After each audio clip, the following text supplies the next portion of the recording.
దీపం పెట్టి అలా దీపం వంక చూసి ఒక్కసారి కళ్ళు మూసుకోండి, కదులుతున్న దీపాన్ని చూపిస్తుంది మనసు. మనోనేత్రం అంటారు. మీరు ఏవి లోపలికి పంపుతున్నారో వాటినే మనసు పట్టుకుంటుంది. మీరు లోపలికి వెళ్ళే ద్వారాలని అరికట్టేశారనుకోండి, నియంత్రించేశారనుకోండి, ఇలా ఉండదు మేత ఇక ఇవాళ నుంచి నీకు, నిన్ను లొంగదీయాలనుకుంటున్నాను, ద్వారములను నియంత్రిస్తున్నాను. కంటిగుండా కొన్నే వెడతాయి, ఇక ఇష్టం వచ్చినట్టు వెళ్ళవు. ఒకసారి బిగదీశారనుకోండి తిరగబడిపోతున్నది త్రాచుపాములాగా.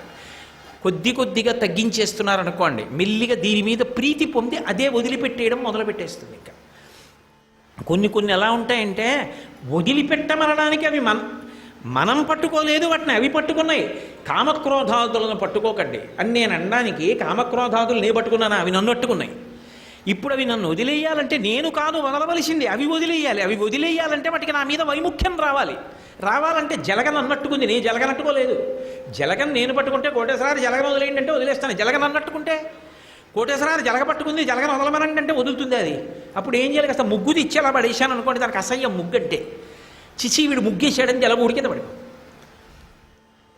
మనసు రజోగుణ తమో గుణాలతో కూడుకున్నటువంటి ప్రకంపనలను ఎందుకు విడిచిపెడుతుందంటే సత్వగుణం వైపుకి తిరిగావు, అది భగవంతుడి వైపుకి తిరిగితే వదిలిపెట్టేస్తుందండి.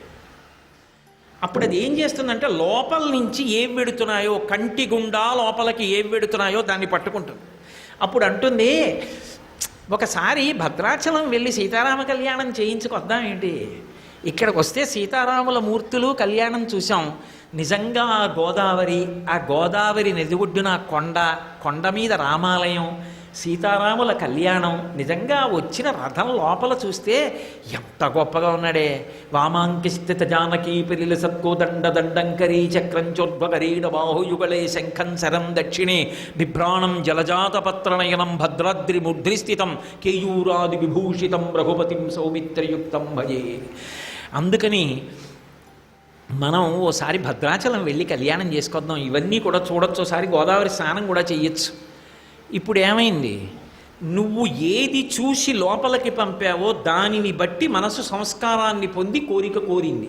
ఇప్పుడు ఎటు తిరిగావు, ఓ పుణ్యాన్ని మూట కట్టుకోవడం వైపుకి తిరిగావు. ఎలా, తిన్నగా మనసుని నియంత్రించలేకపోయావు. అప్పటికప్పుడు ఇవాళ విన్నంత మాత్రం చేత రాత్రికి మారదు. ఇంద్రియములన్న ద్వారాలని అరికట్టడం మొదలుపెట్టావు, మేత తగ్గించావు, ఆహారాన్ని మంచి ఆహారాన్ని లోపలికి పంపుతున్నావు, దాని చేత ప్రేరణ పొందుతుంది. అందుకే మనసు సంస్కారవంతము దేనివల్ల అవుతుంది అంటే దేని చేత ప్రభావితుడవుతున్నాడు అన్న దాన్ని బట్టి ఉంటుంది. ఇంగ్లీష్లో సామెత, tell me your friends I will tell you what you are. నీ స్నేహితులు ఎవరో చెప్పు, నువ్వు ఎలాంటి వాడివో నేను చెప్తాను. నువ్వెవరితో కలిసి ఉంటావు, నువ్వేం చేస్తుంటావు, దేని మధ్య ఉంటావు, ఏం చూస్తావు, ఏం వింటావు, దీన్ని బట్టి నీ మనో సంస్కారము అర్థమైపోతుంది. అందుకే ఇంద్రియములను ప్రభావితం చేయడం, ఇంద్రియముల గుండా మంచి విషయాలు లోపలికి పంపడం, సాధన చెయ్యడాన్ని శమము అంటారు.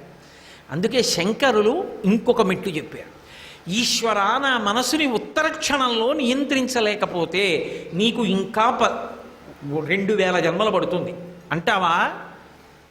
నా ప్రయత్నాన్ని త్వరితం చెయ్యడానికి కనీసం ఇంద్రియాల్ని అరికట్టడం నాకు అలవాటు చెయ్యి.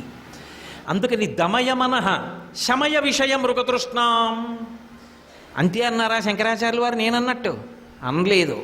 విషయ మృగతృష్ణాం చాలా పెద్ద మాట వేసేశారు.